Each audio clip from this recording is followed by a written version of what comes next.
Ang aming susunod na kanta ay sinulat ko noong 2023. Nakalimutan ko na kung anong buwan.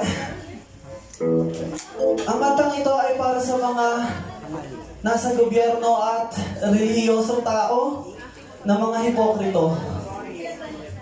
Yung mga taong mapagkunwari, kung umasta ay kala mo walang mali. Ito nga pala ang hangal na banal.